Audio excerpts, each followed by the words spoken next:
یہ سوال جنات کی قوم کی یاد سے پیدا ہوا تھا۔ زمین اس سے پہلے یہ سب دیکھ چکی تھی اور اس کی بھاری قیمت بھی ادا کر چکی تھی۔ اللہ تعالیٰ نے صرف اتنا جواب دیا، میں وہ جانتا ہوں جو تم نہیں جانتے۔ اس جواب میں انسانیت کے بارے میں ایک راز بھی پوشیدہ تھا اور ابلیس کے بارے میں ایک چھپا ہوا فیصلہ بھی۔ کیونکہ انسانوں کی تخلیق سے پہلے ہی آزمائش شروع ہو چکی تھی، ابلیس کے دل میں موجود تکبر ابھی کھل کر سامنے نہیں آیا تھا، مگر وہ ایک ایسے راستے پر قدم رکھ چکا تھا جہاں سے واپسی نہیں تھی۔ جنات کی قوم کو صاف کر دیا گیا تھا، مگر وہ اپنے پیچھے جو ورثہ چھوڑ گئے، بغاوت، تکبر اور برتری کا دعویٰ، وہ کسی اور کے دل میں زندہ رہ گیا تھا، اور بہت جلد یہی تکبر پہلی بار کھل کر اپنی زبان سے بولنے والا تھا۔ اللہ تعالیٰ نے حکم دیا کہ زمین کے ہر حصے سے مٹی کی ایک تھالی لی جائے۔ سرخ مٹی، کالی مٹی، سفید مٹی، زرد مٹی، ہر رنگ اور ہر ساخت کی مٹی جمع کی گئی، اور اللہ تعالیٰ نے اسی مٹی سے ایک انسانی جسم پیدا کیا۔ وہ بے جان تھا، صرف ایک جسم جو ایک جگہ کھڑا تھا اور زندگی کا انتظار کر رہا تھا۔ 40 دن تک آدم علیہ السلام کا بے جان جسم وہیں موجود رہا۔ فرشتوں نے انہیں دیکھا، وہ حیران تھے، مگر انہوں نے انہیں ہاتھ نہیں لگایا۔ عزازیل نے بھی انہیں دیکھا اور اسی لمحے اس کے اندر موجود تکبر کا زہر پھیلنے لگا۔ جب عزازیل آدم علیہ السلام کے جسم کے قریب پہنچے تو وہ اس کے گرد گھومنے لگا۔ وہ منہ کے راستے اندر داخل ہوا اور نتنوں سے باہر نکل آیا۔ وہ کان کے راستے اندر گیا اور آنکھوں سے باہر دیکھنے لگا۔ وہ اندر سے خالی تھا، صرف مٹی تھی۔ عزازیل نے دھیمی آواز میں تقریباً سرگوشی کرتے ہوئے کہا، تم کچھ بھی نہیں ہو، تم صرف مٹی ہو۔ میں آگ سے ہوں، میں نے فرشتوں کو تعلیم دی ہے، میں 7 آسمانوں تک بلند ہوا ہوں، میں جنت میں داخل ہوا ہوں، میں زمین کا حاکم ہوں۔ پھر اس نے مزید کہا، اگر مجھے تم پر مسلط کر دیا گیا تو تم مجھ سے بچ نہیں سکو گے۔ راتیں گزرتی رہیں، عزازیل ہر رات آتا، ہر رات آدم علیہ السلام کے گرد چکر لگاتا، ہر رات انہیں حقارت سے دیکھتا، ہر رات انہیں دھمکیاں دیتا۔ اب آدم علیہ السلام عزازیل کی نظر میں دشمن بن چکے تھے۔ اس انتظار کے دوران ابلیس کا ذہن مسلسل کام کرتا رہا۔ وہ موازنہ کرنے لگا۔ وہ آگ کے بارے میں سوچتا، وہ مٹی کے بارے میں سوچتا۔ وہ سوچتا کہ آگ اوپر اٹھتی ہے جبکہ مٹی قدموں کے نیچے ہوتی ہے۔ وہ سوچتا کہ آگ تیز ہے جبکہ مٹی بھاری ہے، اور یہ موازنہ آہستہ آہستہ محض خیال نہیں رہا، یہ ایک عقیدے کی شکل اختیار کرنے لگا۔ سجدے کا حکم ابھی آیا نہیں تھا، مگر ابلیس اپنا فیصلہ پہلے ہی سنا چکا تھا۔ جیسے جیسے آدم علیہ السلام کا انتظار طویل ہوتا گیا، پھر صرف ایک جملے کے ذریعے جب آدم علیہ السلام میں روح پھونکی گئی تو وہ جو محض ایک جسم تھے زندہ ہو گئے۔ انہیں علم عطا کیا گیا، انہیں چیزوں کے نام سکھائے گئے۔ پھر الہی حکم آیا۔ یہ حکم کسی مخلوق کو عزت دینے کے لیے نہیں تھا، بلکہ بندگی کی حد متعین کرنے کے لیے تھا۔ آدم کو سجدہ کرو۔ فرشتوں نے کوئی ہچکچاہٹ نہیں کی، انہوں نے سوال نہیں کیا، انہوں نے موازنہ نہیں کیا۔ جیسے ہی انہوں نے حکم سنا وہ سجدے میں گر گئے۔ فرشتوں کے لیے پیمانہ بالکل واضح تھا، اگر حکم ہے تو اطاعت ہے۔ مگر سجدہ کرنے والوں میں سے ایک غائب تھا، ابلیس۔ وہ کھڑا رہا۔ یہ کوئی بے ساختہ رد عمل نہیں تھا، یہ الجھن کا ایک لمحہ بھی نہیں تھا۔ یہ وہ لمحہ تھا جب برسوں سے چھپا ہوا تکبر کھل کر سامنے آ گیا۔ اللہ تعالیٰ نے ابلیس سے سوال کیا۔ یہ سوال معلومات حاصل کرنے کے لیے نہیں تھا، بلکہ حقیقت ظاہر کرنے کے لیے تھا۔ جب میں نے تمہیں حکم دیا تو کس چیز نے تمہیں سجدہ کرنے سے روکا؟ ابلیس نے جواب دیا، ایک اور لحاظ سے یہ تاریخ میں پہلی مرتبہ اپنی عقل کو وحی سے اوپر رکھنے کی کوشش تھی، اور تاریخ کے اس پہلے فلسفی کی زبان سے یہ الفاظ نکلے، میں اس سے بہتر ہوں، تو نے مجھے آگ سے پیدا کیا اور اسے مٹی سے پیدا کیا۔ ان الفاظ کے ساتھ پیمانہ بدل گیا۔ اب اللہ کا حکم فیصلہ کن نہیں رہا تھا، بلکہ ابلیس کا موازنہ فیصلہ کن بن گیا تھا۔ آگ اور مٹی کا یہ موازنہ صرف مادی فرق کا موازنہ نہیں تھا، یہ اس خیال کی شکل اختیار کر چکا تھا کہ میں برتر ہوں۔ ابلیس نے صرف سجدے سے انکار نہیں کیا تھا، اس نے خود بندگی سے انکار کر دیا تھا، اور اس کی قیمت بہت بھاری تھی۔ بس یہاں سے نکل جاؤ، تم مردود ہو اور تم پر میری لعنت ہے۔ ابلیس فرشتوں میں سے نہیں رہا، مگر یہاں بھی کہانی ختم نہیں ہوئی، کیونکہ ابلیس نے اپنے لیے تباہی کی درخواست نہیں کی، اس نے مہلت مانگی۔ مجھے اس دن تک مہلت دے جب لوگ دوبارہ اٹھائے جائیں گے۔ اس درخواست کو قبول کر لیا گیا، کیونکہ آزمائش ابھی باقی تھی، پھر میں ضرور ان کے لیے تیرے سیدھے رستے پر بیٹھوں گا۔ پھر میں ان کے آگے سے، ان کے پیچھے سے، ان کے دائیں سے اور ان کے بائیں سے ان کے پاس آؤں گا، اور تو ان میں سے اکثر کو شکر گزار نہیں پائے گا۔ یہ الفاظ محض ایک دھمکی نہیں تھے، یہ ایک حکمت عملی تھی۔ ابلیس کہہ رہا تھا کہ وہ انسانوں پر براہ راست حملہ نہیں کرے گا، بلکہ اطراف سے حملہ کرے گا، کھلی بغاوت کے ذریعے نہیں بلکہ خاموش گمراہی کے ذریعے، صرف گناہ کے ذریعے نہیں بلکہ بہانوں کے ذریعے۔ اور پہلی کوشش کے لیے جگہ بالکل واضح تھی، جنت۔ آدم علیہ السلام اور حوا علیہ السلام جنت میں تھے، صرف ایک ممانعت تھی، اور یہ ممانعت بالکل واضح بیان کر دی گئی تھی، مگر ابلیس نے براہ راست انہیں حرام کام کی دعوت نہیں دی۔ ہمیشہ کی طرح اس نے حقیقت کو توڑ مروڑ کر پیش کیا۔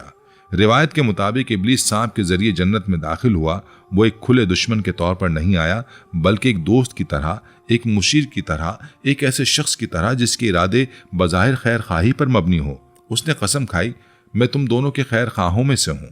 جب اس نے ممنوع درخت کے بارے میں بات کی تو اس نے اسے خطرے کے طور پر پیش نہیں کیا، بلکہ ایک موقع کے طور پر پیش کیا۔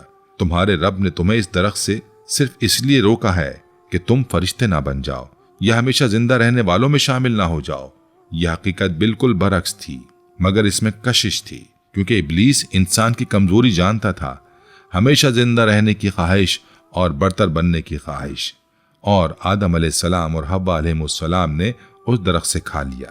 اس لمحے صرف ایک ممانعت نہیں ٹوٹی تھی، ان پر ان کی برہنگی ظاہر ہو گئی، شرمندگی کا احساس پیدا ہوا اور اپنے جسم کو ڈھانپنے کی ضرورت محسوس ہوئی، کیونکہ گناہ پہلے انسان کے اندر کو بے نقاب کرتا ہے اور پھر اس کے باہر کو۔ جنت اب پہلے جیسی جنت نہیں رہی تھی، پہلا جال بچھایا جا چکا تھا۔ جب انسانوں نے توبہ کی تو انہیں معاف کر دیا گیا، مگر جب بھی ابلیس توبہ کے دروازے کے قریب پہنچا، وہ ہمیشہ غلط مقام پر وار کرتا رہا۔ اس کا پچھتاوا نافرمانی پر نہیں تھا، بلکہ اس مقام پر تھا جو اس نے کھو دیا، اور یہی فرق اس کے انجام کو انسان کے انجام سے ہمیشہ کے لیے جدا کر دیتا تھا۔ روایت کے مطابق ایک دن ابلیس حضرت موسیٰ علیہ السلام کے پاس آیا۔ وہ کھلی دشمنی کے ساتھ نہیں آیا تھا، نہ دھمکیوں کے ساتھ، وہ سوال لے کر آیا۔ اس نے حضرت موسیٰ علیہ السلام سے کہا کہ یہ سچ ہے کہ اللہ تعالیٰ آپ سے کلام فرماتا ہے؟ حضرت موسیٰ علیہ السلام نے بلا جھجک جواب دیا، ہاں۔ ابلیس نے بات جاری رکھی، تو اپنے رب سے کہو کہ اس کی مخلوق میں سے ایک شخص چاہتا ہے کہ اس کی توبہ قبول کر لی جائے۔ ابلیس نے اپنا نام نہیں بتایا، مگر اس کا ارادہ واضح تھا۔ حضرت موسیٰ علیہ السلام وحی کا انتظار کرنے لگے۔ پھر اللہ تعالیٰ کی طرف سے یہ جواب آیا، اے موسیٰ اسے بتا دو کہ میں تمہاری خاطر اس کی درخواست قبول کرتا ہوں، مگر اسے چاہیے کہ وہ آدم کی قبر پر جائے اور وہاں سجدہ کرے۔ یہ پیشکش رحمت کا ایک دروازہ تھی، مگر اسی وقت یہ ایک آخری آزمائش بھی تھی۔ جب حضرت موسیٰ علیہ السلام نے پیغام ابلیس تک پہنچایا تو ابلیس کے اندر چھپی ہوئی پرانی بیماری فوراً دوبارہ جاگ اٹھی۔